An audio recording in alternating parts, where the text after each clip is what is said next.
All right, I'm going to let y'all in on a sneaky little tip here, and I will tell you how it almost killed me, a 150-inch deer on public in Pennsylvania. So the feature I'm talking about, or little sneaky tip, is the LiDAR feature that Spartan Forge dropped on their mapping app. It reveals the forest floor in a way that is unmatched by any other app that with their topo maps, anything like that at all. And the example I'll give is in Pennsylvania, I was using the LiDAR feature and was finding these old well roads, just these little high spots that were overgrown, and every one of them was littered with rub lines and scrape lines. And I almost killed a 150-inch deer my first sit. Got a lot of good deer on camera in these areas, and it was the LiDAR feature that Spartan Forge had that was revealing them, and you would not find that on any other competing app. So if you haven't tried it, I would encourage y'all to download Spartan Forge and check out the LiDAR feature. If you want a discount, go to spartanforge.ai and use code SEEK, SEEKONE, SEEK1 at your checkout, and you'll get a 20% discount. All right, guys, it's Christmas time, and Vortex Optics has you covered, whether you're shopping for yourself or for somebody else. On their website, vortexoptics.com, they've got some really good apparel. My personal favorite right now is their new line of sunglasses. They are more affordably priced, but a solid set of sunglasses. If you're interested in their optics, go to eurooptic.com, and if you enter code SEEK10 at checkout, you will get a discount on all of their optics. Also, for vortexoptics.com, with the apparel side, use code SEEK20 at checkout, and you can also get a discount code there. Christmas shopping, Vortex has you covered, fellas and women and everybody listening.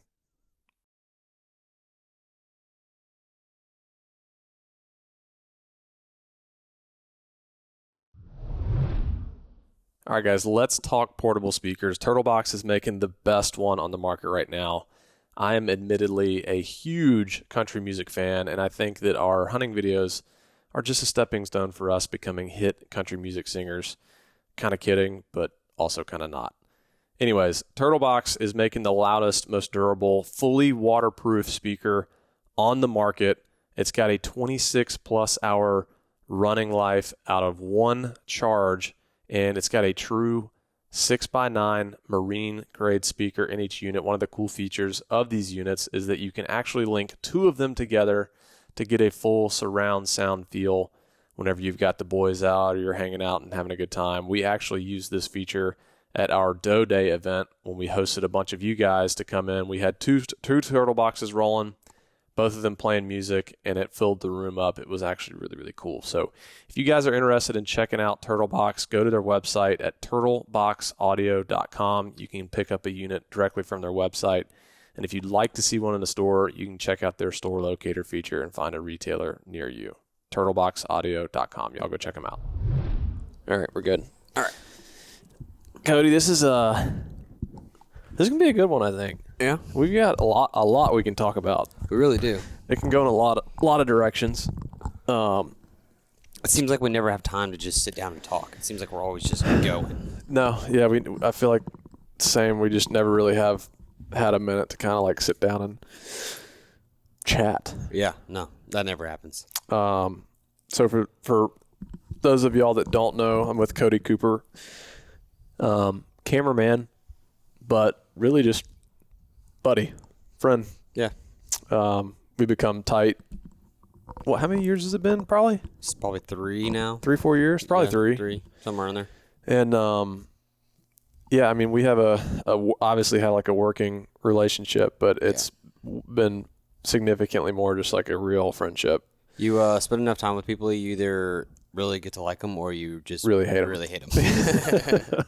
Hopefully, I'm not on the side of the hate. No, but usually you've hung around long enough that I feel like we're good buds. But yeah. no, we've spent a lot of time together. I think that we have a pretty good understanding of each other. We've seen each other in stressful situations and high-fiving and elated situations. Like, I mean, pretty much All over the board. yeah, all over the place. Yeah. And I think this will be a cool one because it's a little bit behind the scenes. You and Thomas and Ryer and a lot of guys, Clay and Caleb, like a lot of guys that have filmed for us and still film for us are kind of the unsung heroes. Sure. there's it's one thing for a moment or like a hunt or film to be captured and put together, but it's like if that is not being captured and it's not being put together in a video, like the world will never see it. Yeah. And it's like, y'all are definitely, well, for sure, in my opinion, you'll never get the real and true credit that y'all deserve. And so that's part of it, which I think is like, I want people to get a little bit of behind the scenes look at like what it's like. Sure. We've also had some crazy stories happen over the years, some funny ones. You've been with me on a lot of different adventures. Yeah, it's been fun for sure. And we can kind of dig into some of those stories. You've also got a very, I don't know if unique or crazy or probably both of those words, story with just growing up. Yeah, sure. That's, like we've shared a lot of truck time together, so I know it. Yeah. And if you're willing to share it, I know people would probably be interested in hearing it. Sure. But it's just kind of opportunity to like, one, let's talk stories of some of the craziness that's happened over the years. And we just got back from killing a big deer on public. Yeah. And I'm not going to say the state, even though people can probably guess, but it's just for the sake of spot burning and that deal. Just yeah, sure, 100%. Want to make sure we don't. Honestly, like on videos going forward, it's almost like I don't want to say state at all. It's just a respect of like, other hunters that are around there. We meet so many cool people on the road, and like, it's just like, you don't, you want to be able to share this with everybody, but you also don't want to ruin what they have. Yeah. Case in point, you and I went on a hunt last year that we filmed. Honestly, it was one of the most enjoyable hunts I've ever been on. I will not say a word about where it was or anything. And it was a draw hunt. Mm-hmm. And we met people there that at first were like intrigued, kind of had their guards up. And then we just spent camp together. And then like at the end of it, it's like we were just, I was texting them I literally was a couple texting days the ago. other day. Were you really? Yeah. So it's like that to me. What's really cool is like when you actually get to know people, and like right. we just hit it off with these guys. They're just good people, and I think that I guess I understand like hearing about somebody or seeing about somebody, and then the difference of actually meeting that person. Mm-hmm. You just don't ever know like kind of who you're dealing with. You really, really don't. Because I've experienced that too, like, to be honest, like in this industry, that I just meet someone and it's like, oh, you're not who I thought you were. Yeah. Right. I mean, some people gotta like, nothing against it. Like, it's at the end of the day, we're making entertaining stuff, right? So there's gonna be people that have personalities and different stuff that put off different things on camera, and like that's just what they're doing. At the end of the day, they're working, right? Does that drive you crazy? Sometimes it does. Sometimes it's like, I definitely tend to like try to gravitate more towards people that when they're on camera, they're the same on camera and off camera, because it's easier for me to relate to them. Sometimes sure. It's like, it's almost harder for me to relate to somebody when I'm almost like talking to two different people at the same time. Right. Do I do that? No. Be honest. I'm being dead honest. Not at all. No, not at all. I feel like naturally that I would, but no, because like the way you tell stories off camera and on camera are the same way. The way you like communicate and do things and all that stuff, of course, like, we'll say some things on camera different than we'd say like not in person and buddy. But I try to not cuss. Sure. I have a really bad mouth. Don't put me on camera because like it would be a bad deal. No, I'm just kidding. But like, but yeah, it's that different type of stuff. Some people just have to have that personality, that thing that they put off because that's what people latch onto. Well, I guess I was thinking maybe subconsciously, like whether I was intending to or not. Sure. I was genuinely curious if even subconsciously if I acted different when the camera's on or off. I do know that like I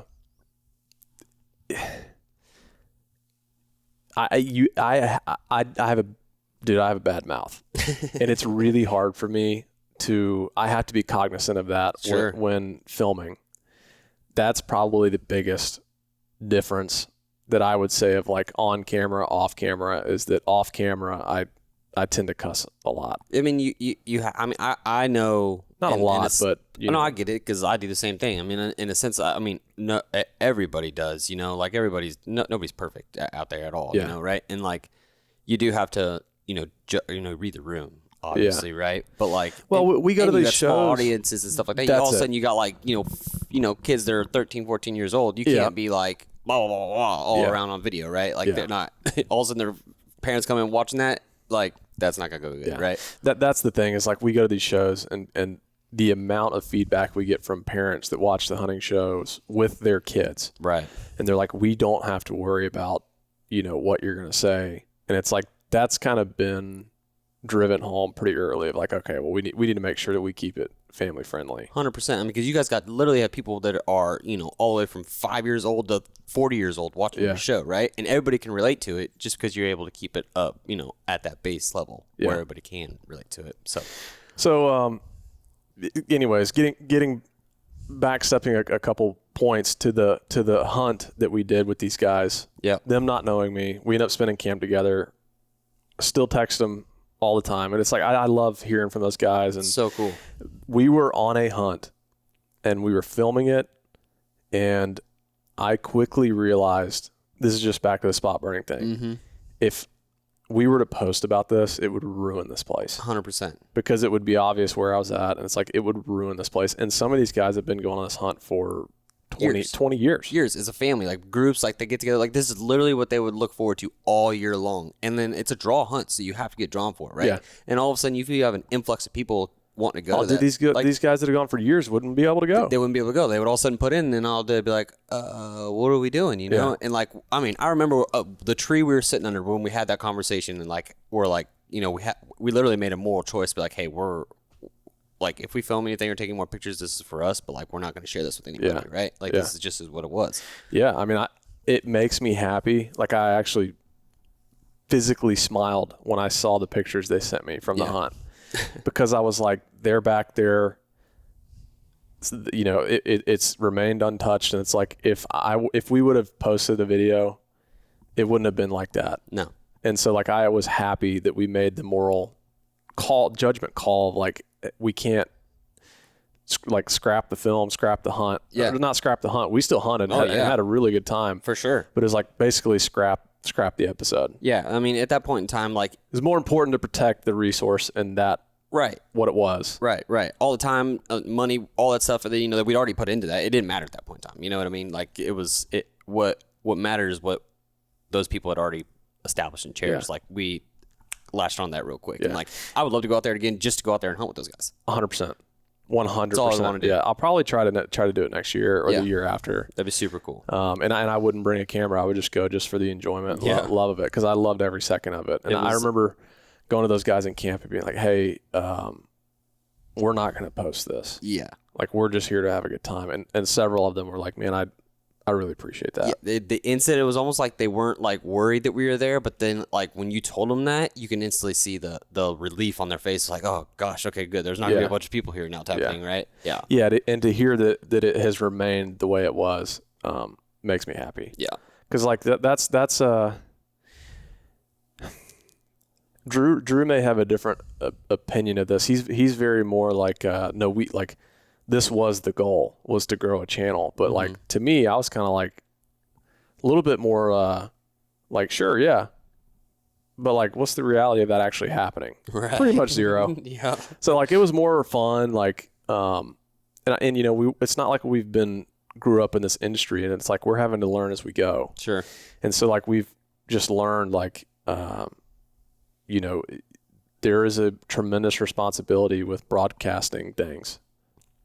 And so you have to be mindful of that and protect certain things. Right. And so, you can't just kind of be blindly causing damage without even realizing you're doing it. So like, I try to be very cognizant, very, very hyper aware of, if we say this, will it show this area, or like this, that, and the other. And we have not done a great job of that in the past, just being honest. Right.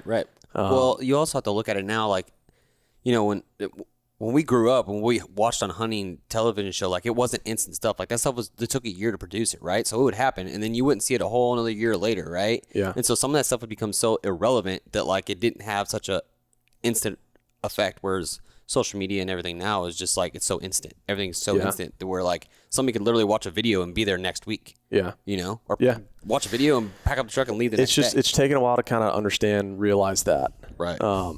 You know, and it's like some of the stuff too is like, it's so, I guess, and this was maybe a little bit of the mindset, is that it's so obvious that you might as well like just say it. Show where you're at. But, right. You know, as far as, you know, like hunting in Atlanta, things like that, it's like, it's pretty obvious. You know, I've quit saying Atlanta. We just say Georgia. Right. But no matter what state, like we're removing any kind of city or anything like that. And I almost like state even, like I almost want to just try to not say anything and just to try to be as vague as possible, even though people are going to know. They're going to know. And at the end of the day, like us saying that isn't going to make or break the video, right? Like, no. Like that irrelevant, it's irrelevant information at the end of the day. So it's like, why even put it in there, right? Like, we don't I agree. And like I said, I will 100% admit, like, and this is also, there's stuff that slips through the cracks because there's so much going on, and it's like, you know, we try to watch each video like with a fine-tooth comb, making sure there's no like street sign, this, that, blah, blah, blah. And it's like, but sometimes stuff slips through the cracks, and it's hard to catch it all, especially when we're all running in different directions and stuff. But right. Well, even for me, I mean, coming from like you know, I filmed a lot of TV before I started filming YouTube. They're two totally different things, right? Very, very different. Totally different. Because when I'm like, when we're filming a lot of TV stuff, like they want to show off all that stuff, right? Like want to know exactly where you're at, all that type of stuff. Whereas then all of a sudden we switch over this way. It's like, well, it's not that we're trying to hide anything, but like you're also not trying to like burn spots or like I think give it's off just different stuff like that, right? I think it's just way more real on 100%. YouTube. Which like, you filmed for a lot of big time TV shows. Sure. Lee and Tiffany. You've filmed up there. Honestly, I don't even know what other TV shows you've filmed for. But yeah, I mean, you know, the different TV shows, it's a totally different world when it comes to that compared to the outdoor stuff on YouTube. Yeah. I mean, like, because like I said, the stuff on TV, you weren't seeing it till a year after it happened, right? Yeah. Like it was way water under the bridge. Like all that stuff is already done happening. Over and done with. Yeah, you know, so it's old news in the sense of the outdoor world. Sure. To the consumer, it's new because it's just getting aired, right? But that's all stuff's like so old. Whereas nowadays, like, I mean, we're shooting a deer, and within a couple weeks, you know, most times the video's out, right? Yeah. You know, and then like so that stuff that people are latching onto or able to use, and like it's crazy. There's so much. I want it now. I want it now. Like in today's world, people's attention spans and amount of content they consume. And their attention spans is, I call it TikTok brain. 100%. And I'm not trying to offend anybody listening that watches TikTok or whatever, but like things are just progressing to where it is so high frequency, so high engagement, so high, like when you get rewarded with the viral, the more likes, the more follows, like because it's just so kind of high entertainment, and it's, you know, like stuff is just getting so where your attention span is almost zero. Right. That you like when something happens, if you don't get the video out in a couple weeks, a month, people have already forgotten about it and moved on. And it's like, whatever. It's, you know, so old. Yeah. Whereas that changed so fast in the way whenever I was like, you know, started producing content and then to where I produce content now, you know, when I first got out of school and started doing all this professionally in a sense, like it was still all TV, you know, TV was still a big thing. And then all of a sudden 2 years into my, you know, going into it, like it flipped. I mean, it was like it almost flipped overnight. Right. Mm-hmm. And it was the wildest thing because then all of a sudden all the stuff from it, you almost realize how much more you had to film for YouTube that you didn't have to film for TV. Because when you're coming down and breaking down and you're making TV shows, like you don't have to have that much footage. But all of a sudden you're making YouTube content and you have to have 30 minutes of full footage, right? And you're like, wow, this is totally... So the YouTube thing, in your opinion, is way more difficult than I'm not going to say difficult, but there's definitely more content to capture. Yeah. Right? Like, whereas, like, you know, you're filming a TV show, you're like, oh, I filmed this once already. Like, they're not going to show this multiple times in a TV show, you know? Whereas, like, you know, a YouTube show, we can show something, door knocking multiple different times, right? Whereas, like, you know, a TV show, you'll show that once. Yeah. And that'll be it, right? Yeah. So. Yeah, I feel like the YouTube side, you just get a more raw, real sense of things. And this has been interesting, too. Like, when we've had... a new editor or, kind of like worked with somebody who maybe has done TV in the past or done editing in the past, like you almost have to break that mold because I'll give you an example. With TV, if we had an editor who was used to editing TV and then shifted over and was editing our YouTube videos, they would cut the footage. Like if a buck is coming in and I'm like, buck, and it's like shaky and out of focus, they would cut all of that out for a TV show where it would only cut in when it's in focus and in frame and like, steady, good footage. And it's like, dude, so we would get the edit back and it would be like, it felt not as real, overproduced. And it's like, dude, the shaky, out of focus, like trying to get the deer on camera while you're hearing me being like, there he is. Like that's the real stuff. Leave that in there. Leave it in there. Right. For me, that even changed. I'm going to tell you right now, that changed the way that I even filmed deer from a tree stand. Right. Because I used to be, when I was learning, doing all that stuff, like with Heartland Bowhunter and all that stuff, everything's on a camera arm. Camera arm. If it's not on a camera arm, you're not filming type of thing, right? Yeah. So it's like I got used to that, and I know the first time I ever filmed with you guys, it was up North Dakota with Drew. I took a camera arm everywhere I went, and after that I was like, what in the world am I doing this for? Like this is dumb, right? Yeah. And now I don't take a camera arm. I don't know if you and I have ever hunted with a camera arm. No, I figured out real fast that like I'm also pretty good at that. Like I learn really fast, right? So I caught on after that first trip. I was like, well, this camera arm is senseless. Like I don't need this anymore. One, we hunt out of saddles a lot too, and I didn't like it. Like restricted me from what I could do. Right? Yeah. My restriction was you can't move up and down when it's on a camera arm. It's just side to side. Yeah, it was just so restricting that like it. In a sense, I figured out that like this is not the style that I need to film with anymore. This is how I need to do it, just freehand, right? And because it was in my mind, I always had to have steady footage. Whereas I could still get super steady footage without a camera arm. It's just like when it first starts, it's not steady, right?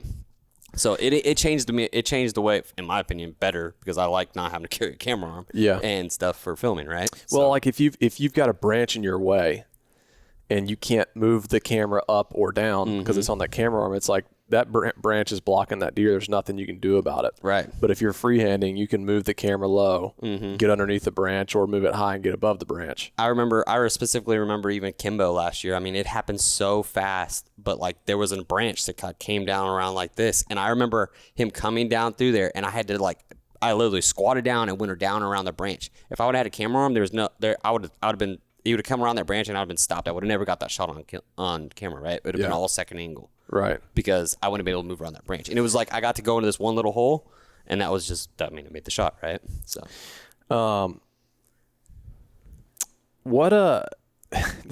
There's so much going through my head of like where we could start. Because it's like, do I want to ask you the question of, well, first off, what all have you been on me with? Actually, let me back up. Yeah. This is what I think is funny. Cody has a reputation of when he shows up, things die. Yeah. Because Thomas Clements, very good friend of ours, did a lot of filming for us, a lot of editing. He's the only reason. I know you guys. Extremely talented. Yeah. Super good dude. And very, very good dude. And, I think he's with us a couple years, and we still use him to this day. Yeah. And it was kind of this running joke that like, when I would film with Thomas, and it's just dumb luck, right? This is nothing like that Thomas is doing at all. It's just total dumb luck. Yep. But every time that Thomas and I would hunt together, we would never see the deer we were after. Every time that he would be like filming Drew or busy or like couldn't do it, and I would just self-film, or me just be like, I'm just gonna go self-film tonight. Yeah. I'd kill the deer every time. And it kind of became this running joke, and then it like carried over because Thomas went and filmed some with Lee and Tiffany. Yep. And Thomas was filming Lee Lakoski up there for like a couple weeks, something like that. It seemed like it always happened whenever I would show up. Somebody would be filming somebody, and then like I would just replace them, and then within a day or 2 days, like we would kill the deer. I mean, it happened, and it's weird because it's not just with you. It's happened with multiple people. Yeah, I don't ask me why it keeps happening, but it just keeps happening. And I'm like, people, they'll call me like, hey, yeah, we need you to come up. We've been hunting deer for a while. And I'm like, Oh gosh, here we go again. Yeah. And now it's getting to the point where it's almost like a running joke because people are like, "Oh, Cody's showing up. We're gonna go kill the deer." Yep. And I'm like, no, it's not gonna happen. And sure enough, we go, and 5 minutes later, if you were to ask Drew, like, oh, when Cody and Lee get together, like something's dying. It's like I don't understand, but it's another. Yeah, so Thomas was filming at Lee Lakoski up there for a couple weeks. Mm-hmm. Was it the day he left and you took his place? Yeah, pretty much. Yeah, they killed that y'all killed this deer that Lee had been hunting all season. Mm-hmm. And then you killed another one with him right after that, right? Yeah, and they had him. I know that Thomas had filmed that deer like opening day too. One of them, the skyscraper deer or Night Stalker deer is what they ended up calling him, and they had him at like 30 yards opening day, but it got too dark, I think, is what happened and stuff like that. And so it's like they had all these old, encounters and stuff with them, and all of a sudden, I walk in and the deer walks to the base of the tree and we shoot him. You're just like, what in the world? Well, not this year, but last year, Thomas and I hunted this buck that is Derp now. Yep. You actually named him Derp. Derp. Because he had the tongue hanging out of his mouth. And it's now an episode on our channel. But in the 2023 season, Thomas and I hunted pretty much all of November trying to kill that deer. Yep. And had one encounter. It was like the first or second time we hunted him. And then after that, had like another encounter where he's like kind of ran through. And I don't think we got footage of him chasing a doe. But hunted that deer hard all of November. Yeah. And just never happened. Fast forward to 2024 this year, we were in Ohio and we made the decision to drive back to Georgia and overnight. Yeah, overnight. So the next day we go to get in the tree and based on history, this deer would get in early. So we got in really early and we got to the tree, climbed up, got in our saddles. I picked my head up and he's coming. I mean, I thought you were joking with me. Because you had just told me multiple times, like, yeah, he gets in there early and like da-da-da-da, like all that stuff. I'm like, we had just gotten in there. And I mean, like, we were quiet, but like, you still make noise walking in the woods and different stuff like that, right? And like, so we're getting up in the tree and like, lo and behold, all of a sudden I look up and I just see antlers coming through the at 1 o'clock, leaves. like 1 o'clock or 1:30 or whatever it was on a September day. Yeah. Which the hurricane had a lot to do with it. Yeah, that had deer doing some weird stuff. I mean, you had pictures of deer moving throughout the day like multiple times. Even before that, like through the hurricane, all that stuff. So it was like it was just like almost like a theme of this year, just the perfect stars aligning for the perfect thing to happen. Yeah. You know what I mean? Like, and then it's like, so Thomas and I hunted this deer all of November the previous year. We were in the tree 30 seconds and he's there. Yeah, 30 seconds, and then killed the deer within 10 minutes of us, like, actually, because I mean, it took a little while, he came get a in shot. and then he went in to worked the scrapes and all that stuff, and then he came in. There was was that a little doe or was it I think it was a little buck? Yeah, because then he started coming down to that other deer, and that's when we ended up getting a shot. But like, yeah, just the fact that all happened like that. I think we called Thomas on the way back when we were driving, and we laughed about how we joked about it. It was. Yeah, Thomas was on. He said, he's like, well, you guys gonna go kill him, right? You're gonna go kill him. You know that, right? And we're like, no, like that's not gonna happen again. Because like I always say, it's never gonna happen. Deep down that it was gonna happen. So that's been kind of like the running, just like not joke, but just kind of like running thing is that like when Cody shows up, things hit the ground. Yeah, or just something wild will happen. Like, so it's been so the first time that we ever filmed was in Kansas. Maybe I'll just say Midwest. I'll just say out west. Yeah. Okay. Yeah, we were out west. We were out west because I'm trying to work on the not saying any states thing. So all right, so we were out west and we met up. This is our first time filming together, which I know you'd filmed Drew up further north of that. Early in the year, right? Yeah, I think we met earlier that September, right? Because it was super early September. Did y'all even see a deer? I think a doe. Maybe. Out of like a whole week of hunting. Yeah, we spent. I can't remember how many. I mean, we drove like 1,000 miles that week. Yeah, like driving around looking for deer from the road, like different stuff. I mean, and I just weren't seeing deer. Yeah, I just don't know. So we go out on our trip out west, and first evening,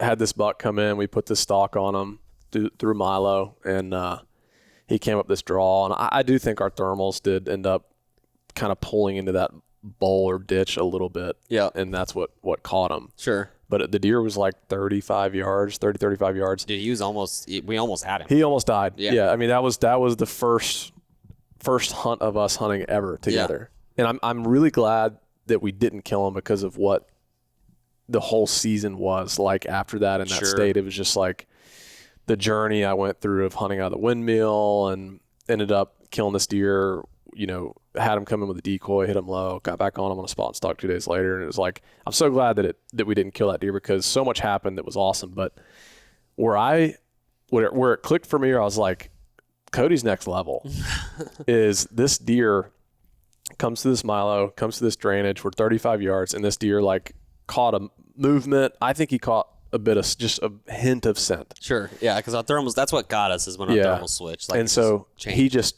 boom, looks at us.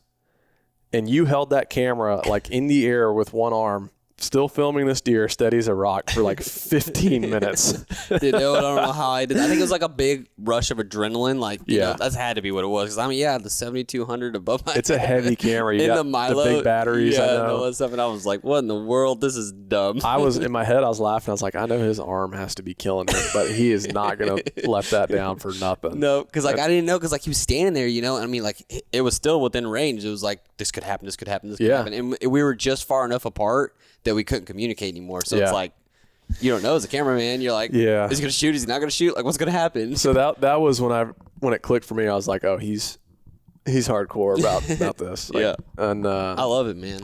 Then really after that, what was the first one we killed together? It would have been the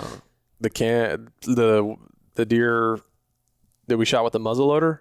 Was that the first one? Yeah, I think it was.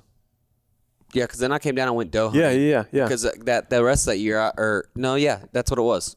We went to camp. No, it had to be out west. It was the muzzleloader deer. Yeah, the one that was in velvet that we killed last year. Yep. That deer was like 180s. Yeah, and then so after that would have been. Then we went to Kimbo. Yep. 215, and then after that. Would have been the dirt deer. Yeah, then we 180s. And then after that now is the other deer out west that we just killed on public that was 188. So there's been some damage done. It's been pretty wild when you show up. It's super blessed too. I mean, I'll tell you from my perspective, it is a rare combination of a dude that can hunt and film.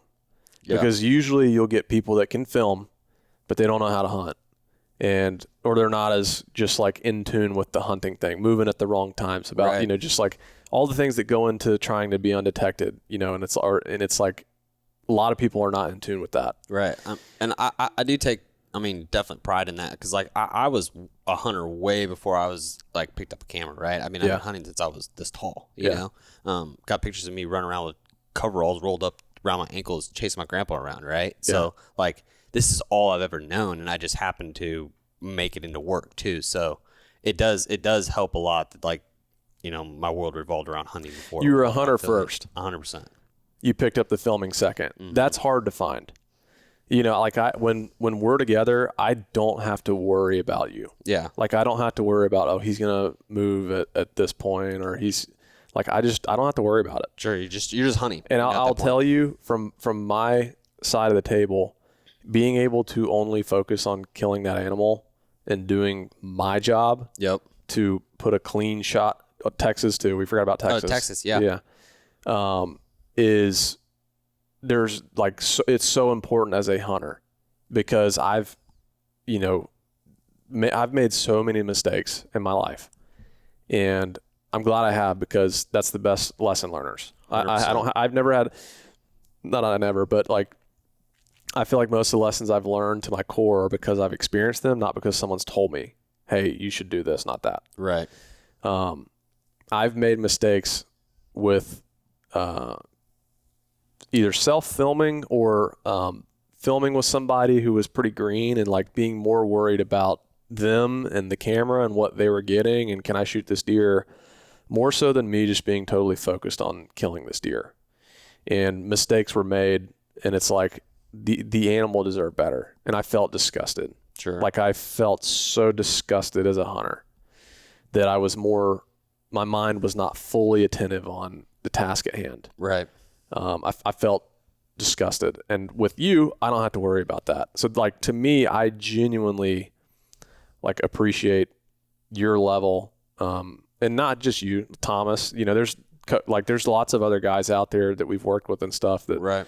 But I make the argument that you are like at the top level of performance for what you do as a profession. I appreciate that, man, for sure. And, so that's been, so take me back to, and then we can laugh about more stories down the road because, we hadn't even talked about this public land deer at all. But so you grew up hunting, obviously you just told us, but like, tell me about your childhood and kind of growing up hunting and the stuff that went on. Cause like, yeah, it's not fascinating. I mean, maybe that's one of the words you could use, but it's sad. It's a crazy story. I mean, it's almost like, you could say, you listen to it and it's almost like I'm making it up, it's like, it's hard to like fathom in a way, right? Sure. In a lot of different ways. But it also just revolves around like why hunting was so important to me. Yeah. Right. I mean, cause growing up, I had a, I guess you could say broken family in a way. Like, my mom was definitely just not the best person in the world. Right.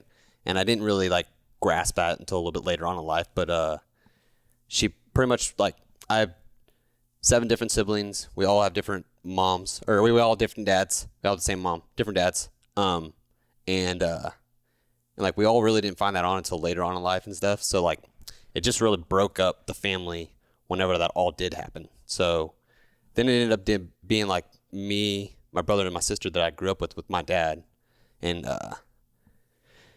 going through all that, you get put in positions where you can go down different roads in life, and hunting was what kept me grounded from going down different roads where I've seen how like it's affected some of my other siblings and stuff, Sure. So yeah. I went and similar, fishing was what kept me out of a lot of trouble when I was younger. Sure. So like, that's why I think it's so important to pass it down. Right. 100%. Like, and I think that's one reason why sharing hunting for me is such a big deal and why I take it so seriously and why I have such a passion for it because I mean, dude, where I grew up in, like, we didn't have anything when I grew up. My dad he was raising 3 kids. He did everything he could to raise those 3 kids. Right. So we didn't live in the best part of town. The friends and the people that I grew up with were great people, but we weren't in the best place. Right. Like, there was definitely some of us that like went down roads that aren't great, and there were some of us that made it out of there that are doing well in life, but 100%, like if my grandpa, and like my grandparents and my family that got me into the outdoors wouldn't have done that, like who knows where I would be, dude. Yeah. Like the people that I was hanging out with, in different like groups that were around and stuff, I could have latched on to any of that stuff and like not being here, yeah. So yeah, but that's where it all started. And then really hunting, like I said, I had to been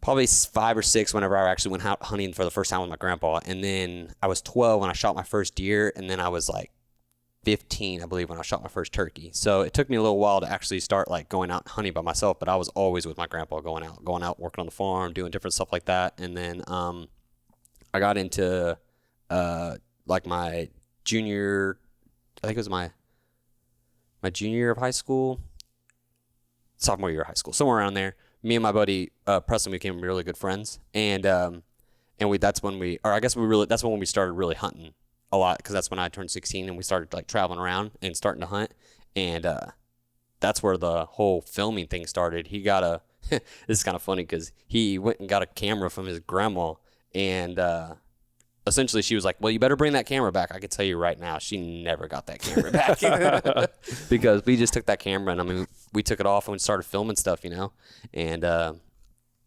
then before you know it, now I'm doing it now. So, Do you want to share the rest of your story or no? You can, yeah. I really. If you don't want to, you can tell me no. Go for it. Just you gotta just ask questions. Tell me the story about when kind of you and your mom were on your own, and then like your dad kind of the picture again later, because that is I don't know the word to describe it, but so so pretty much what happened is it was me, my mom, my brother, my sister, who then I ended up growing up with. We all lived together, and this is actually when we were living down in Stockton, Missouri. And there was one day my mom packed us up in the car. My dad was traveling up to Kansas City to work. You go and work all week, and then you come back, and that's where we lived. Why we didn't live in Kansas City at that point in time, not really sure. Yeah. But anyways, so that's what was happening. And in that time, my mom was actually having an affair with other guys. Long story short, like I said, none of us had the same dad. So my mom was having an affair this whole time, but none of us ever knew this. My dad never knew it, any of that stuff. So one day my mom packed us up, and she said we were going on vacation down to Florida to go to Disney World, Disneyland, whatever one. I'm not sure which one's down there, but yeah. Anyways, we were going down there, and on the way down there, she told us that my dad had died in a car accident, right? And so like all that stuff happened, whatever. How old are you? This had to be probably 6. Okay. Around 6. Old enough to like I was comprehending things. Like I remember all this, right? Yeah. I remember us packing up the car. I remember us leaving. I remember all that stuff. And then after that, we met up with this other guy, who then she was the guy she was having an affair with, who was one of my siblings' father. And we ended up staying. Actually, ironically enough, we're sitting in Tennessee, and this is the state that I was actually hidden in for a while. Yeah. So she had us hidden somewhere in Tennessee. Like kind of in the mountains. We were living in a cabin. So you went down to Florida first, and then y'all went to Tennessee. You're up in Tennessee. Yep. Are you still? Is this within the year? Is this like several years? This is all within the year. Yeah. Okay. So we had gone down to Florida and then came back up and based ourselves back in Tennessee, and that's where we stayed for like 2 years. And in that time, my dad had gotten private investigators So for 2 years, you were in Tennessee now. In Tennessee, in hiding. Yes. Us kids didn't know we were in hiding, obviously, right? Yeah. We're just being kids, right? Yeah. So she has us there, and then in this whole time, my dad had private investigators looking for us, right? So for clarity of the story, your dad hadn't died. Yeah, he had not died. She just told you that. She had told us that he had died, and like we'd believed her, right, and all that stuff, right? So that all happened, and then I remember one day my brother and I were playing outside. And I went inside to go get something, and I come back outside, and there was like a bunch of police cars and all that stuff had pulled up.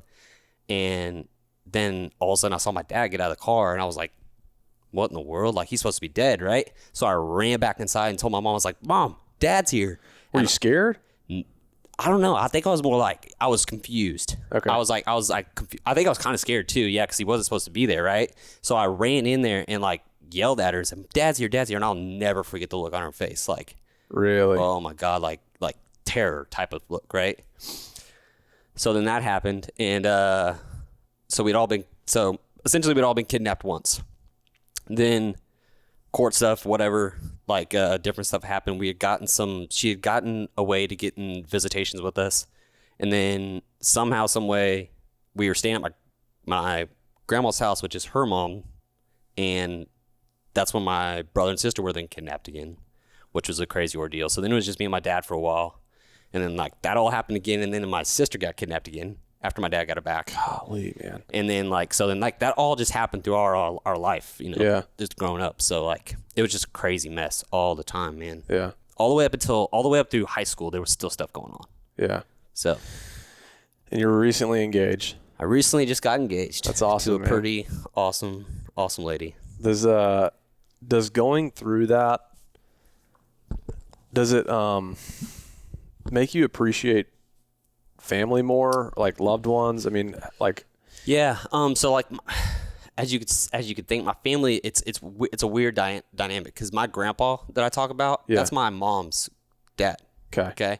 So a lot of my family doesn't have anything to do with my mom. Yeah. Because like it took a long time for people to figure it out, like to figure out that what my dad was saying isn't like, oh, this guy's crazy or like whatever, you know what I mean? Because my dad is a saint. You might meet him, the way he talks, the way he does things, you might never know this, right? Because he's just a hardworking construction worker his whole life. But my dad is literally a saint because like the stuff that woman put that dude through and like accused him of and all this stuff is just unthinkable. Yeah. You know, it's really just unthinkable. And for him to be able to like do that and then raise the kids that he raised today for like, it's pretty wild, you know? Yeah. And like, it just, I don't really understand why he did it, because other than like his kids were always his kids, right? Mm-hmm. From the day, because he was there whenever me, my brother and sister were all born. Like the three that we, like Keisha and Caden, we all grew up together, right? And so those were always his kids. And later on in life, like when we were grown, is whenever he found out that those weren't his kids, you know? So he did all that work for stuff for like kids that weren't even his, you know? Mm-hmm. So like that just shows the type of man he is. That's golly, man. I hate that. It's crazy because like, I mean, and we tried to like reestablish like a relationship with my mom and stuff. Like gave her multiple opportunities to help and different stuff like that, but she pretty much just kept slamming doors in my face, you know. And then it got to a point where I was just like, you get to a point where you get mature enough and you realize that like certain people don't need to be in your life. Yeah. And that's where you're getting to be like, you know, does it bring like family closer? Like the people that are in my family that I'm close with, I'm really close with, but my family's really small. Yeah. You know, so.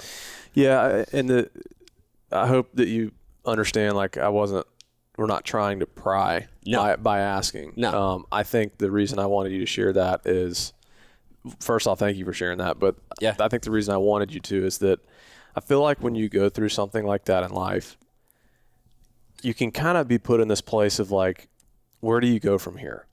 Even like, what mindset do I take from here? Right.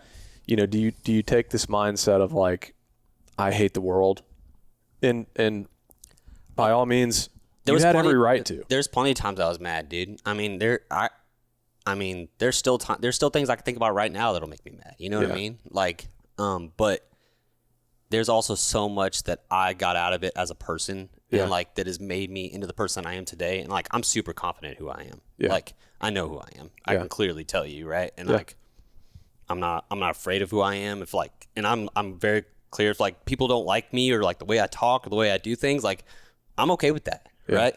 So, I take a lot of things out of, you know, I'm not gonna say I've had a lot of bad things happen to me, but I've had some rough things happen. Yeah. Right. And I feel like that is, to me, like inspirational because, you can take these things and use them as an excuse to be the way you are in a negative way. Yep. But it's like you know, meeting you, knowing you, becoming friends with you, I look at you like a brother, and I never would have known. Yeah. I never would have, like, you've never had a poor attitude. You've always worked really hard. Like, you've always been very positive. And I had no idea that, like, any of this had happened. And you don't let it, like, I mean, obviously, I'm sure it affects you, but you haven't let it bring you down. No. And so, like, the reason I want to bring that up is for, you know, people that listen. Like, I've taken inspiration away from it. I know that people that hear it will have the same way, because like, you've filmed for Lee Lakosky, Tiffany Lakosky, like you filmed for all of these really cool people like that we've all dreamed to meet. Yeah. And it's like, your story, I mean, dude, it's inspirational. I mean, it really is. I a lot of times, I mean, I never take anything that I have for granted, you know what I mean? Because like, along with that, it's hard for me to talk about myself a lot of times, but like, you know, not only did I have that growing up, but then like later on in life, like I got really sick, right? Yeah. And so like, and you know, that affects people all different ways. But man, I was, you know, in the hospital a couple different times where you're sitting there and you're just like, you know, it almost puts you in another instance of like, why me, right? And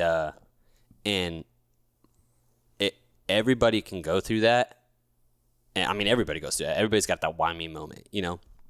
But the hardest thing for me is whenever I was sitting there and instead of saying why me, it was so hard for me to like sit there, and I was asking myself like, why can't I just go do the things that I want to go do? Because that's all I wanted to go do, right? Yeah. And so like, I think that's why I cherish and like really enjoy and like do good work in a sense, is because like I really, really care about this stuff, you know? Yeah. Because like this is all in a sense, this is all I have. Yeah. I don't know what else I would go do if I didn't have a camera to go pick up. I'd be pouring concrete or something like that, mowing grass. You know, nothing against that, but like that's hard work. Yeah. I don't like working that hard. This is a vein where you're pursuing your passion and excelling at it. Yeah. And yeah, dude. It's to me it's been inspirational because like the childhood stuff, and then you overcoming Crohn's, being in a hospital bed for as long as you were, and basically still being like, you're not going to keep me down. Yeah, you're not stopping me. I mean, like, you know, you hear the saying, like, you know, some people, you're going to have to kill me to stop me type of thing. Like, I gathered that. Like, and I think just, like, building up things throughout your life, you either take things and, like you said, you either become a victim or you just take things and you learn from it and you build off of it, right? Yeah. And I never, ever was a victim. Yeah. I never let myself be a victim. Well, I'm really proud of you, man, as just a friend. I love you to death. And I will say, like, leading into more of fun things to talk about, the footage that you captured on this public land deer is the most insane footage. I don't want to make this statement, but dude, it might be the most insane whitetail footage that's ever been captured. It was pretty darn cool. And I'm not saying I'm really trying to, like, whether it was me, Drew Kendall, whether it was Billy Bob down the road, it could have been anybody. It could have been anybody, but for you to capture that, like, I didn't realize what happened until you showed me. Right. You know, like I'm kind of more focused on like what's happening. I mean, you're literally tunnel vision on, like, you had one task, and that is to shoot the deer. And so I shot the deer, and it's like when you showed me on your screen what you got. Yeah. Because I was thinking that you were just zoomed in on the deer. Right. I didn't realize that you, like, in your mind, you're like, no, the framing is I need to get Lee, the shooter, and this deer in the same frame. Yep. I didn't know that until you showed it to me, and I was like, oh my gosh. And then the fact of, like, how hard it rained, and you had like it's crazy when you get into moments like that, how everything else just is like, it's literally a blur. Yeah. There's nothing else going on in the world. There could have been a literal tornado coming down that valley and you would have not known it, right? I didn't remember it raining. Like, yeah, and like it rained, brother. Well, yeah, when you showed me the footage back and it was dumping rain. Yeah. And we're just sitting there, dumping rain. I'm like, dude, I don't remember it raining like that. I genuinely didn't. I knew it rained, but I didn't remember it raining like that. It was nuts. But it was like, dude, it's you know, if you have a guy that just didn't know what he was doing, right, and it's out of focus, the framing is wrong. I mean, we sat. I was 29 yards from that deer. We were there for what, 2 hours? Right, about 2 hours, yeah. Imagine, that it happens in an instant that the deer stands up. Yeah, and you recorded basically the whole time, making sure that you were going to capture that moment, the whole thing. Because in my mind, I knew, like, first off, when we started going down there and we were making the stock, didn't think it was going to happen. I was like, no way this is going to happen. I didn't either. This is not going to work. Yeah. Like, we're going to get down there, the wind's swirling, like, something's going to happen. This is not going to work. This is going to be another stock. This is just going to go haywire, right? We're walking in the rain. This is great. This is all I'm thinking in my brain, right? I'm like, camera's getting wet. I'm getting wet. Awesome. So we get down there, and all of a sudden, we're within 40 yards. I'm like, wow, we're pretty close, but like, we can't shoot him. The wind's blowing so hard. Yeah.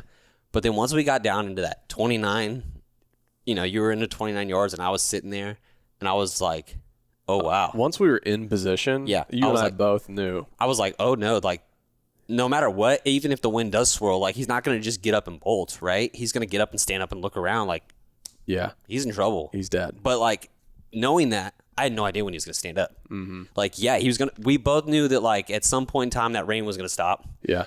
And he was going to get up between now and dark. Yep. But we had 8 hours before it was going to get dark. I know. So like, didn't know when the rain was going to quit. Yep. And it acted like, if I remember it kind of acting, because I remember a couple times in my mind being like, okay, he might stand up. And then I think it would start to kind of rain again. Right. And it would keep him down. But then it was like a clear cutoff in the rain.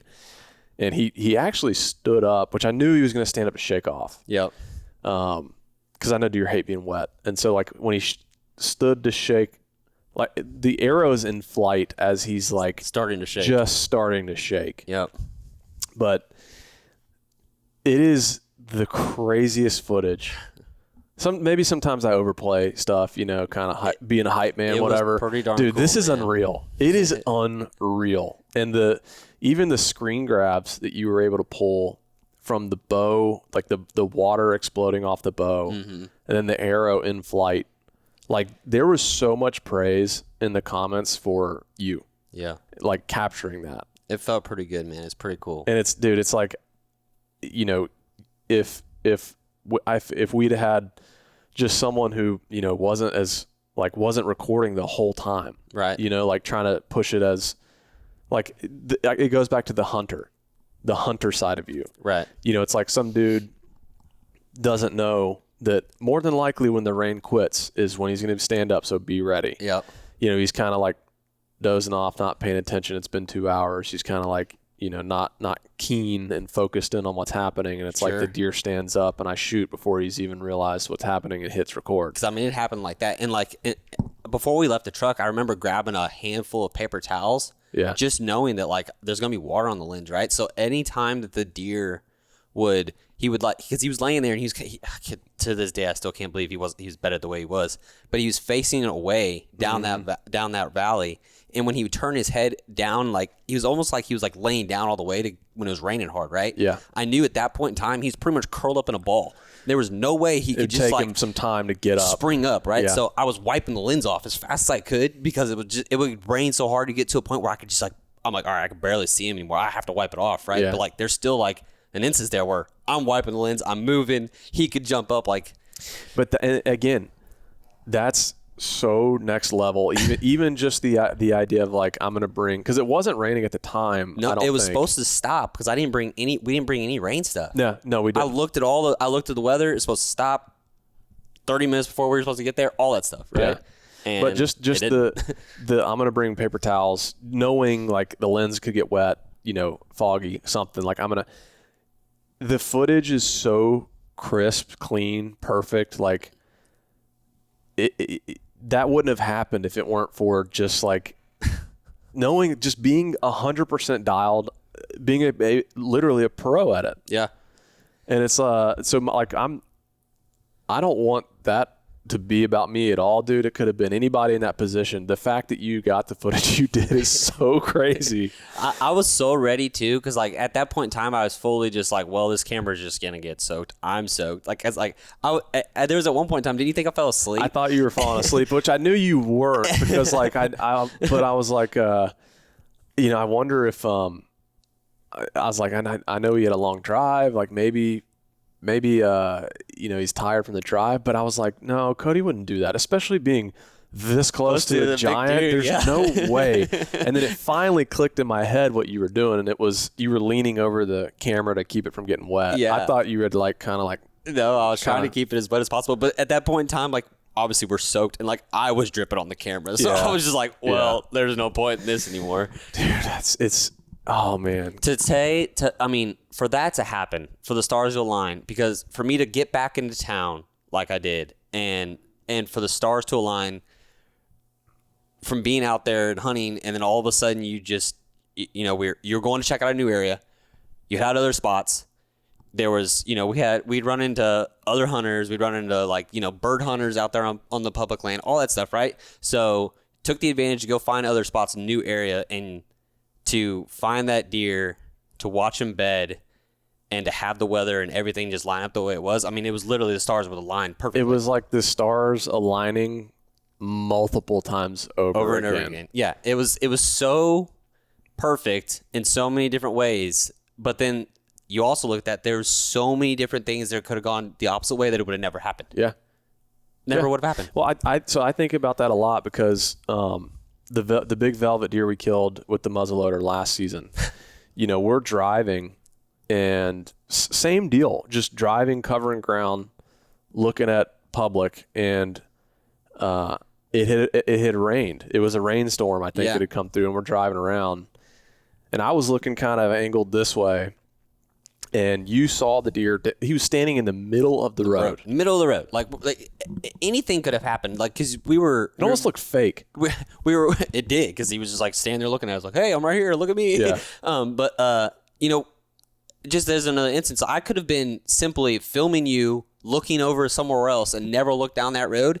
And we'd have driven right past and never seen him. And we would have never gone back there because there was no deer standing out in the field that we were going to look at. You know what I mean? So it's like we could have driven there 5 minutes earlier or 5 minutes later and not have seen those deer, and then we never would have that story of that Kansas deer. Dang it, of that deer never.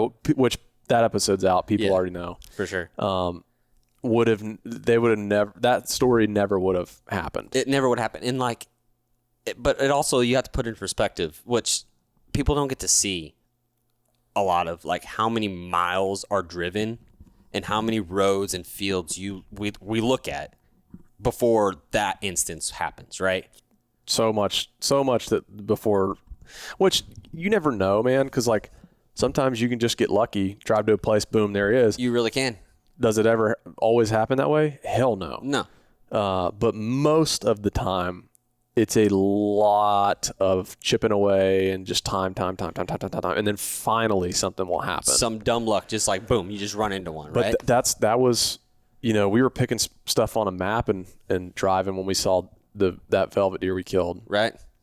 But dude, I think about that all the time where it's like 5 minutes driving, never would have seen him. No. And then same deal with this public land deer that we just killed. We were up there, which I'd been doing a lot of scouting previous, because I was basically door knocking my whole way.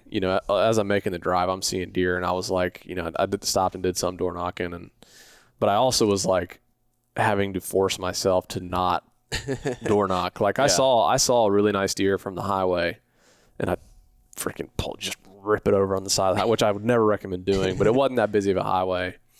And I pull out the spotter, and 150s wide frame deer, and I'm like, oh, man, he's on a small farm. Like I dropped a pin. I was like, I could definitely door knock. I was like, I'm not gonna do it though. Like I came out here to just bounce around. Yep. And I'm like 130 to 140. That's all I'm looking for. And so that's what we did. We met out there, found a couple, made a spot and stalk on the one. Yeah, good buck. Found another one that was probably 140s. That one that we spot and stalked may have been 140. Yeah. 100%. I mean, he's a mature deer, exactly what we were after. He on a doe. On a doe, posted up in one of those draws, like picture perfect. It's exactly what we went there for. That's literally the most textbook deer of what we were looking was. That was him. Yep. 130, 140. It just didn't work out. Like, still don't know where he went in that draw to this day. Like, I don't either. Like so this actually reminds me. So Drew and I were out in Kansas. Sure. And but it was the same thing. We were driving around, and finally we ran into a buck on public. That was in a draw. Yeah. Same thing. We just ended up having outfitter issues and different stuff like that out there. Just a bunch of drama, right? So but if that wouldn't have happened, we would have been almost like in the same situation that you and I were in. And it's literally just putting the time in, putting the miles in, and then eventually you just run into the dumb luck. Yeah. Well, we were 100%, 99% flying blind. Yeah.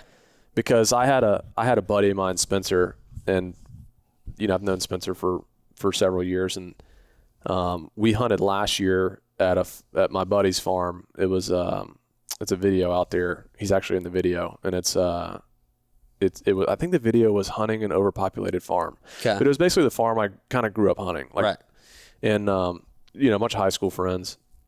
And I remember him telling me, like, hey, used to have a lease out here, and he'd show me some pictures like, man, there's some good deer. And he's like, yeah, there's some public around there. And he's like, I actually spent more time hunting the public than I did anywhere else. And so I didn't really think much of it, just kind of put it in the back pocket. And then, that was last year. Well, then fast forward to this year, like we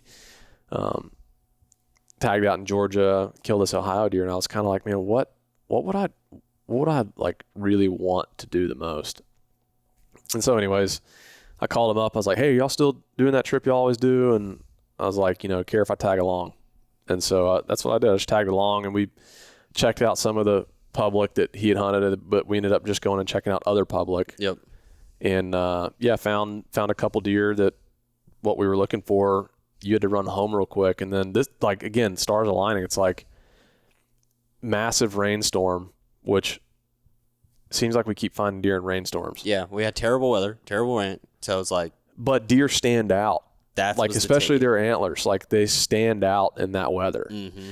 And I was driving, and I'd seen another textbook 130, 140 on a doe in that same canyon the morning before. So I wanted to drive by it, and then I was actually going to go drive and check some more stuff. And you were coming back in town that day. Yep.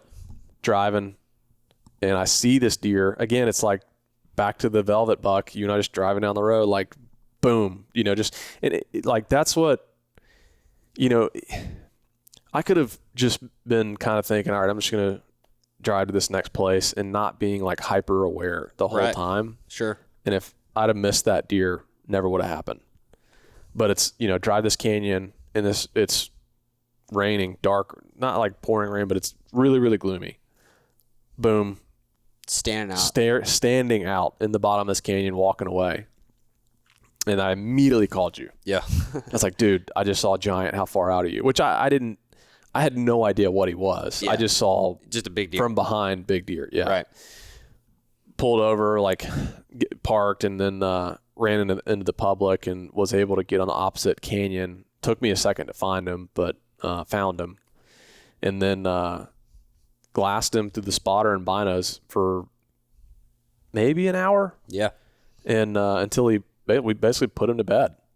And then it was like, hey, how far out are you? How far? Because I didn't want to leave him, I didn't want to have him hop up and go move. But with the weather and rain and stuff, I was like, he's laid down for the day. For sure. It was late enough in the morning, and it's like this weather, he's not going anywhere. So we ended up linking up, coming back, checking him, bed in the same spot, made the stalk, and just the wind was perfect. The way he was bedded was perfect. The rain, it was literally perfect. What also super fascinated me, and we didn't really start thinking about it until, it didn't really click for me until after the fact, but where we had to park, Yeah. If you'd have thought about this, where we had to park and where the deer was bedded, and then then find out that the deer had been injured, right? Yeah.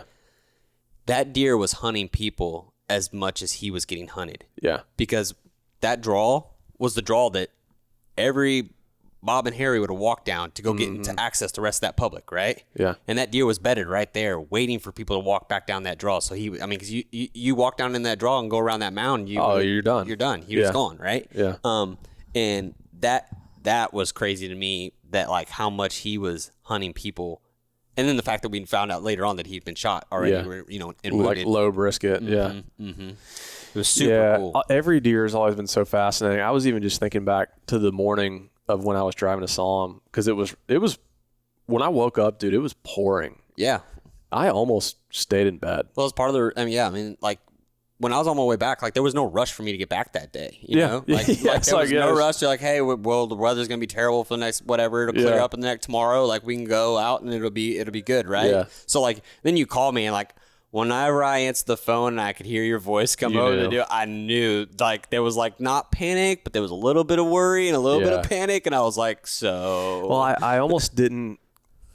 I got up, looked through the weather, and I was like, I was tired, man, to be honest. Yeah. I was like, dude, I could definitely just keep sleeping. And Sure. I almost did. Sure. I really almost did.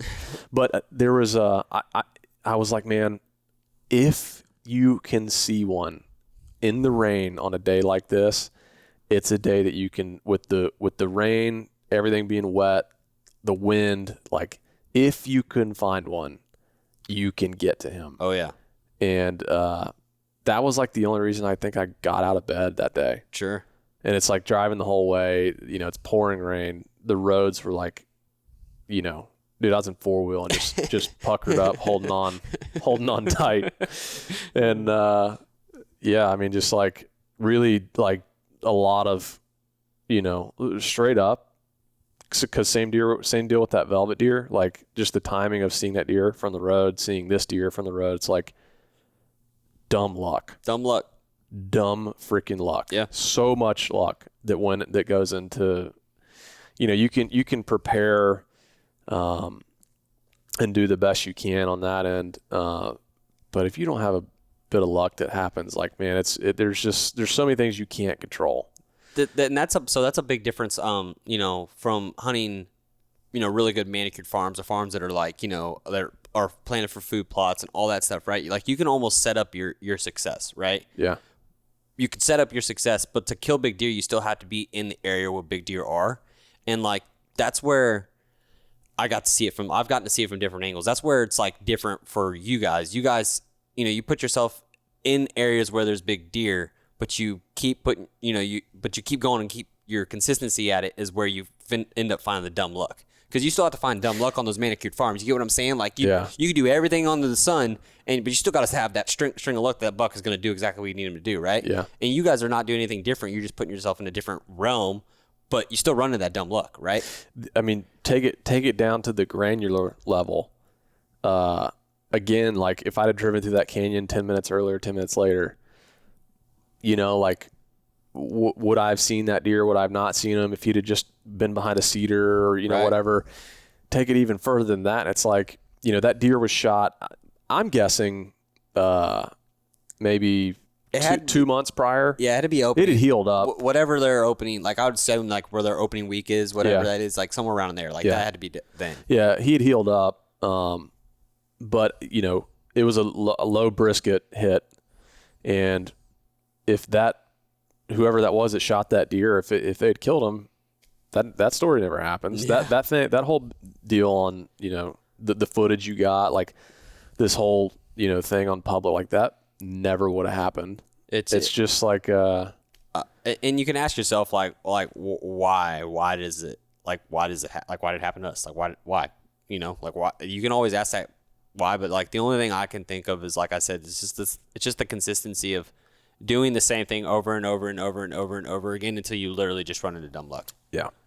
You also put yourself in an area where there are big deer. That's what I said. Yeah, like, I mean, that's totally, I mean, that's rule number one. You can't kill a big deer if he's not there, right? Yeah. Like, you just can't, you know? So, like, you got to be in the area, in the part of the country, like, you know, you're not going to go to Southern Florida and find that deer. Yeah. You're just not, right? I remember looking at that deer through the spotter, and I think I got clips and stuff of him through the spotter, and I sent it to some buddies. And I remember thinking he was like 160s. Yeah. You know, like big deer. Yeah. Bit like, you know, but I did not think that he was what he was. I didn't at all. Like when we first went and checked him to make sure that he was still in that bed, we were probably 1,000 yards away, you know, and like you could really see his antlers glowing. But like you said, you know, he's like, I was thinking the same thing in my head. Oh man, he's like 160 type deer. And then when we came down, we started stalking, we got to that mound that was 40 yards away from him. When we came up over that mound and you could see him, and you were 40 yards, I was like, at that point in time, I was like, oh wow, he's like big. Yeah, I was big. trying not to pay attention to that, but the same thing was registering in my mind when we popped over that second mound. I was and looked at him. I was like, oh boy. Like you actually saw like what he had, like his mass and like what he was. Like, you're like, boy. this is a man right here. Yeah. So it was, you know, he also had a bunch of junk on his bases, which probably added 10 inches to him at least. Yeah. But he ended up. It's not exact, but it's within a couple inches at least. I mean, it's probably pretty freaking close. But we taped him at 188 and change. But I remember, I mean, I thought he was a 160s, which I didn't care, dude. We were there. No. I'd kill a 130 if it was the same situation. I mean, we literally almost shot that one the day, or we were trying to shoot that one the day before, you know, or whenever that it was. It was several days before, whatever it was. The whole trip seems like a blur, but this whole year has been a blur. Yeah. It really does, dude. Trying to remember all the stuff that's happened. It back in the day, it's like we were focused on one story. Sure. And then it's like, as time goes on and we kind of do this more and more and more, and it's like, this is all we do now. Mm-hmm. There are multiple stories that are happening simultaneously. Yeah. Like this 4-year story with Derp was happening the same time that Kimbo and this Ohio deer from this year, like all of this stuff. And then the Willie deer that I also had a ton of history. Like all of these stories are unfolding, and which Willie busted us in the tree. He did. Caught our thermals, and he did. Caught our scent, blew out last year. It's like up until this point, there's been so much history happening, so many stories happening at the same time that it seems like an absolute blur. Yeah. At sometimes. I'll tell you, like, I mean, I didn't used to be an organized person when I was younger, but when I started doing this stuff, like, and even more to today, like with all the footage and stuff like that, if you don't have a sense of organization as a camera guy, you might as well not be a camera guy, because dude, my organization skills horrible. Yeah, that's why I got to grab all the stuff. I know that you're always like, hey, give me those cards. give me your footage. Give me that stuff. Where's your hard drive? Like, oh, come on, man, we'll do it tomorrow. You're like, no, give it to me now. Give it to me now. But it is, because it could be a mess. Yeah. Because like it is a blur. I mean, people have asked me this year, like, where all have you been? And I'm like, okay, I gotta like think about this, because was this last year or was this year? Like, because it's all just starting to blend together. You know how many stories I have unfolding with particular deer right now? Probably like 5, 6, 0. That's awesome. Yeah, actually, that's pretty great. This is the first time in a long time where I'm like, kind of starting fresh, like starting over. Nice. In a sense. Like I it's the way I'm feeling now. I feel like I'm done with the lead chasing, at least for a period of time. Sure. I love hunting, and not saying that like this all kind of morphed into something. It's always been about the story of chasing one deer. Right. Up until the last really couple years, it's been our own doing of like just getting spots, studying maps. Kimbo was like really like the first lead that I pursued. Right. And then the next one with this last Ohio deer. And when you're making these super long trips, like I don't think that any video can comprehend or really like tell it through the camera well, that like every time I'm making a trip up there, all those trips that everyone saw in that video, it's 20 hours of driving each individual time. Yeah. And so it's like, dude, it's exhausting. Yeah. Utterly exhausting. It's not sustainable. I can't keep doing that. Right. There was a point where, setting my targets on a big deer like drove me, and it just like was the game, just like playing the game, and in the heart of the game, the more it fueled me. Sure. The further a deer the way was, the more it yeah. I just like felt the urge, like I gotta go back, like, yep. And I just, I feel like I've maybe lived that life, checked that box in a sense, and this would be, and things could change. Like I do have one deer at home if he makes it. I've got technically some history, but I've never hunted him. But if he makes it, he'll be a good deer, and I would love to hunt him. I've got some trail cam history and stuff, but this would be the first year that's kind of like I'm just straight up clean slate. Yeah. I have no idea where the wind is gonna take me, but I kind of want to just like keep it that way for a year. And it's you don't always have to do the same thing every year. Just go try some different stuff. Go try some just like off the wall random state or different type of hunt, different animal, different stuff like that. Yeah, mule deer. I mean, I spot and stalk stuff, dude, it's so fun. So much fun. So fun. So much fun. Like I want to do more of that. And does that mean that next year I'm gonna kill a 200? No. Right. I can, unless something crazy changes. Like and maybe I'm just where I'm feeling now, and maybe I'll feel different next summer. Sure. But where I'm at now, it's like, man, I don't see a 200-inch deer in my future. There's just not one on the radar at all. And I'm getting, like, people will still send leads and stuff, you know, DMs or Facebook messages, stuff like that. I'm not even looking at them. Yeah. And I just, I don't know. I just think I've, like, kind of checked that box. What we did on public, that is like, I would do anything to live that again. Yeah, dude. I would do anything to live that again. Wild. Anything. Wild. And, like, that's probably what chase I'm going to be looking for. And maybe it's a 130. Sure. But that spot and stalk and just, like, out in the wilderness and going and, like, Pennsylvania, just freaking stop saying states. I've kind of got a journey started there that I want to finish. Sure. I almost killed a really nice deer my first 15 minutes.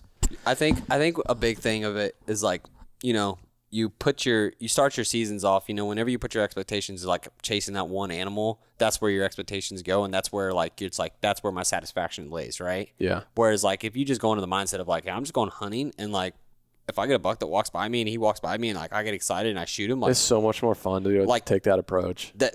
All the excitement, it all worked. Like, you're excited just to go hunting. Right. And then whenever it actually happens, there was nothing built up to it. It all happens right there. So it all just comes out. Right. Yeah. And I think that, like, you almost get more out of it in a sense of, like, not necessarily you didn't succeed because, like, yeah, you got to shoot that deer that you were after. Right. But, like the feeling and stuff, it's just so instantaneous right then and there. Like, you weren't expecting it. Right. Yeah. It just happens. Yeah. And I think that heightens, I don't know, actually, because I will tell you, with the all in, you know, like, with one deer, the sense of accomplishment you feel, or this, maybe gratitude is the better word. Like, I earned that shit. Oh, 100%. Like, you feel that in your bones. Yeah.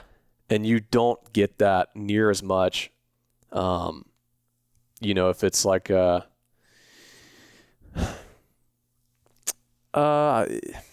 don't know how to compare it to, but there's so much you've invested, and there's so much on the line, you know, like, you've put so much time.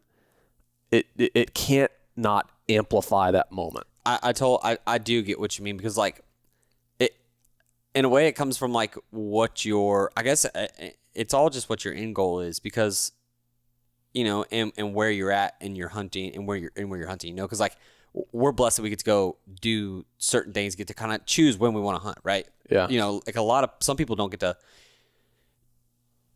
necessarily choose. They get, like, their one weekend, right? So their expectations and their satisfaction lies in, like, if they shoot a buck that weekend, like, they've literally that feeling that they got is the same feeling you got from chasing a deer for 4 years. You know what I mean? 100%. And that's where it's almost like just where you just put the expectations you put on yourself. Yeah. You know, and that's where, because, like, I used to be the same way, where it was like, I was trying to hunt one deer for a long time, and then I went off to college and started hunting all this public land, and all of a sudden it was just like, man, if I shot a buck and he came by and I shot, this is awesome. Yeah. Right? Maybe it's like I've done so much of the extreme of setting your sights and all in on one deer that I've kind of done that enough. Yeah. And I just want to do the other thing now. It's gonna be different, and it'll it's a different. Like you were saying, it is definitely a different type of, like, a gratification at the end of the day, or gratitude, because, like, you know, with a deer that you literally intimately know this deer, right? It's a different feeling than whenever you're just enjoying the hunting part of it, like, in, like, the whole, like, aspect of what hunting is, right? You know, what I'll tell you was cool was, because you've experienced it with me. You've been along. Honestly, like, we've been side by side the last 3 years together, pretty much. Yeah, for the most part, and you know, you've seen the long stories come together. You've seen the short stories come together.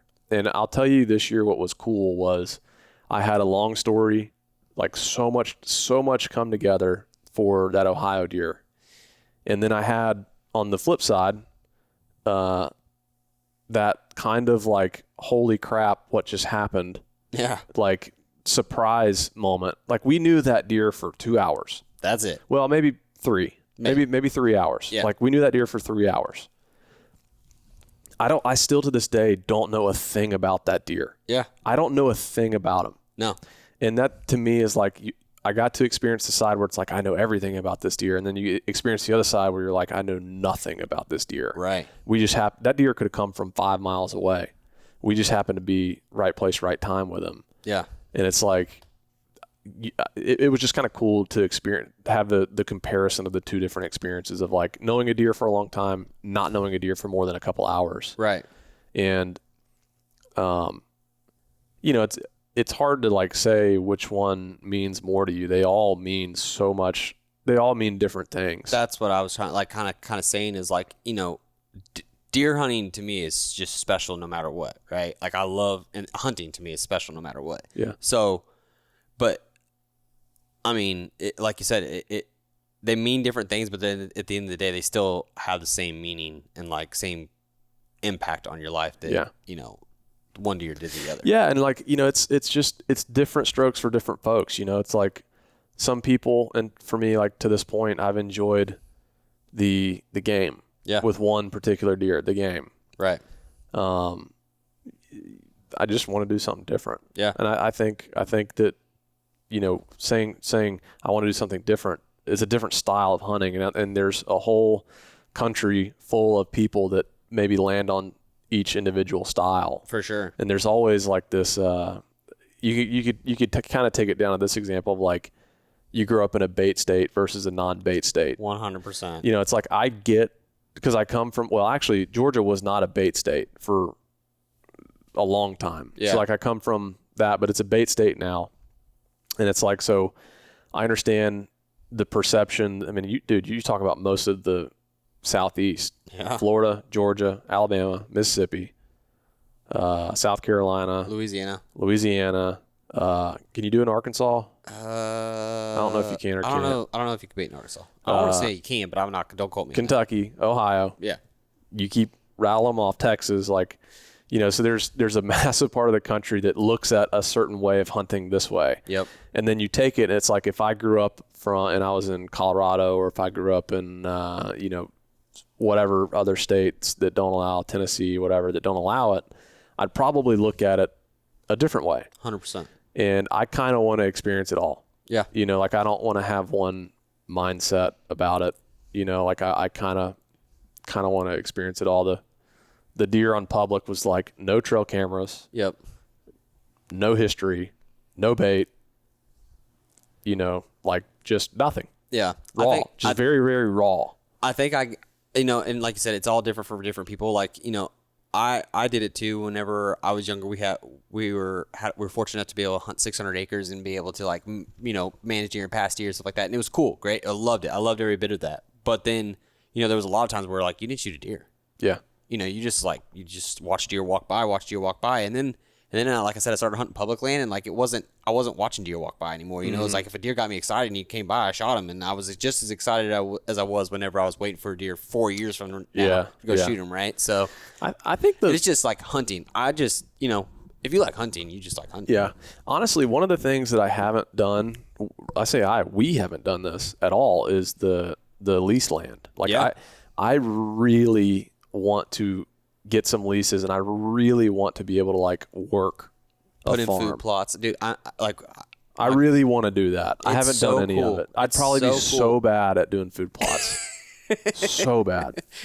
I mean, it does take a little bit of like, knowing, but like that aspect to me is almost even cooler than shooting the deer, is to like build something, manipulate it to how you want it to be able to then manipulate the deer to do what you want them to do, and build that and like make them use it. Like that is so cool. Like, my grandparents have a farm, and like planting food plots and all that stuff. Like I said, I like being able to do all that stuff to where if I get a phone call from them that they shot a deer over the food plot, like I could not shoot a deer the rest of the year over that on the farm, and I'm just as happy, right? Because like the food plots work that we did that stuff, right? Yeah, I mean, like we've been messing with or trying to improve small plots for years now. It's like mock scrapes, micro food plots, doing feeders, like, like you're kind of like very, very small scale doing what you can on small properties. And it's like, man, I haven't been able to experience, like, the biggest food plot I've ever done is probably an acre. Yeah.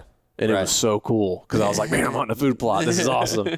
It's growing. It's and like when you see it grow and like it comes up, like and the deer are using it, the satisfaction and the gratitude from that is I'm telling you, it's like it's a whole nother level. It's just I say it's a whole nother level. It's just a different,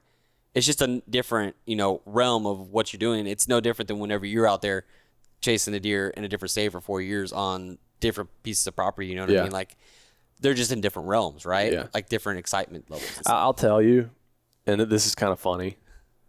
And so I'm saying this as a joke, but I also I kind of get it. Where it's like, I have some buddies where they mostly all hunt public. Yeah. And one of them's like, you public land princess, like you killed one deer on public. Well, I've killed a couple on public, but killed a big deer on public. Like, oh, you public land princess, there's a little bit in you that's kind of like, yeah, I'm a public land guy now. it's kind of hard to not let that, I'm just a public guy, I did it. I'm a public. These private land guys, that's for the birds. They can have it. I'm a public man now. I will tell you, it is cool going and hunting on public land. I love it, and I do it. I got my spots that, like, there are certain places that I'm gonna go actually hunt the public over the farm just because I know they're gonna be good, right? Yeah.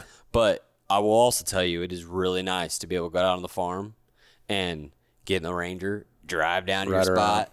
Put it in park, walk over your tree stand, climb up in your tree stand, and sit there and watch deer. And not necessarily that you don't have to work hard because you put on all the work before, right? Yeah. Whereas like in public land and stuff like that, it's all hunting. All the work is coming in when you're actually doing it. Yeah. Whereas like when you got your farm, you've done all the work. Now you're just reaping it. Right? Yeah. You're just reaping the rewards at that point. Yeah, I think one of the things I've enjoyed the most about it when I've done it is just the adventure of it all. Yeah. The vastness, because like I have lived off of breadcrumbs. Sure. Just, I'm still blown away that we killed that Ohio deer on a breadcrumb. And like, I have lived off of little itty bitty breadcrumbs. Yeah. And I just haven't gotten into the bigger property stuff yet. But when I've hunted public, it's been that adventure that I feel like I've missed out on. Sure. Like just the going and exploring and hiking, and just like the addiction is kind of like, you want to see what's just around the bend. Yeah. What's over there? Yeah. Well, I want to go, what's just over there? You feel like you're going to land on like this hidden holy grail. Yep. And that's kind of the allure of it to me, that you don't get with the small property game. What you do get with a small property game is you land a gem, a little honey hole. That's an addicting feeling. Yeah, that's one thing that really has definitely blown my mind is how you're able to look at a map, and in your brain you almost like take away all the big pieces, and you're like, their deer aren't going to be there because that's where everybody else is going to be, and he's going to be here. And like how you're able to pick that apart is pretty crazy. It's I wish we could be as transparent with like exact spots and stuff as we could, because it would fascinate people, like, why was that deer there? Right. And the answer is because he was left alone there. Literally, that's it. Like, he's found a hole. I mean, it was. And he had everything he needed there. No different than Kimbo. I mean, you just found his hole. You know what I mean? You find these deer's holes, and I've seen it in other places too. And you find these places where these deer feel invincible, and like they feel invincible to the point where it's almost a fault to them. Yes. It's 100% a fault because like they will, they get messed with, but like they in their mind are like, that I might have got messed with, but look, I got messed with and I got away. Yeah. Right. And so they'll keep coming back to it. Yeah. And I mean, it's almost like it's a cheat code in a sense. It is a cheat code. It's almost like this, the Ohio deer in that that spot, that peninsula, it was like, it's almost like if you were in a watchtower and you had a zip line that was your escape on the way down. And it's like, even though and you have like a bunch of people that are hunting you or like trying to grab you and kidnap you. It's like, I'm in this watchtower. I got all my bases covered. I've been in this watchtower for years. and I've seen people try to come get me, and I've just taken this zip line out because I always know when they're coming for me, and I always can get away. And it's like, even though I know that, even if I've seen someone try to come get me in this tower, it's like, I know I'm safe here, so 100%. I'm just going to keep coming back to the tower. Like that was kind of the situation with this Ohio deer. It was like, I still don't know if he knew it was compromised with, like, when I walked in there and bumped him in normal clothes. Right. And then I to this day, I still don't know when I walked in to try and kill him that evening that he bumped out. Yep. Did he know it was us? Did he not? Did he know it was us, but was like, I know when you're there and when you're not, and I'm going to come right back? Or did he just, like, sense something that he didn't know what it was? Yeah, I think part of it too is where we had set that stand up and we hung that stand. It was like we were right on the edge of his buffer zone. Yeah, you know, like bubble. Yeah, we were literally scraping his bubble where the stand was at. Right, like it's like almost like if you went 5 yards more in there and you would have disturbed him in there, it could have been totally wrong. Right, he could have been like, oh no, they figured it out. Right. Yeah. Whereas because like we were so close to those people's, like, where they would mow or all that stuff. You know, so there's like human activity that would happen there. Right. There's maybe a different association with, like, what's tolerated there. He's, right there, he's running into people right there over and over and over and over and over and over and over again. But 40 yards back in there where his bed was, 50 yards back in there where his bed was, he's like, if anybody comes back here, then I'm in trouble. Yeah. Right? But anybody up in there, like, they've never bothered me. They've walked over there, they've mowed by me. How many times has he laid there and watched somebody mow by him? 100 Probably times. his whole life. You know what I mean? Like, so, like, he's seen people there. Yeah. But see,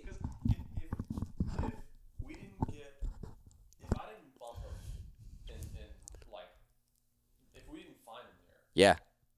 We'd still be scratching our heads, being like, where the hell is he? Yeah, because just where he went, it didn't make sense why he went there until we got there and realized, oh, this makes sense why he's there, right? I mean, it was literally the only area that he could go to that was all the way around him that wasn't being hunted. That deer alone is, like, such a fascinating, like, case study of, like, how an old mature buck will find a crack and keep him safe. Mm-hmm. It's also really blown my mind how close they do that to people. Yeah. And, like, it's really kind of fascinating. Yeah. That is not a suburban deer. No. That's a rural deer, but behaved or had a similar tendency to what we've seen with suburban deer. Yep. And even in a podcast I did with Bo Martonic and Joe Martonic, his dad, they're hunting big public. Yep. Up north Pennsylvania, and it's like, even the comparison of notes of how their deer behave. Like, same deal. I saw a deer from a road, dropped a pin on it, drive it, because I'm always like, it's happened to me enough now where it's like, you're driving, be aware. Yep. Don't, it's so easy to drive from point A to B and be brainless. Sure. And just, like, because you just drive, you're just blah blah blah blah. But, like, I've learned enough now to be so hyper aware of, like, just head on a swivel, looking. Saw a deer, dropped a pin on it, went back in that place, found the best sign I've seen. That's where we almost killed that buck. Yep.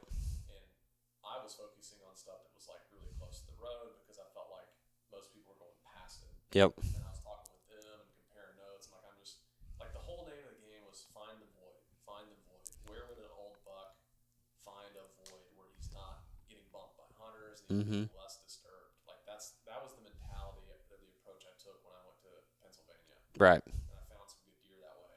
And just, like, comparing those notes to how Joe and Bo hunt, there's so many similarities. And it's just because I think deer tendencies across the board, like, the way that they are ingrained is very similar. I totally agree. A lot of very different scenarios. Totally agree. Out west, wide open, or, in the mountains, like, they're what they want is the same. Yep.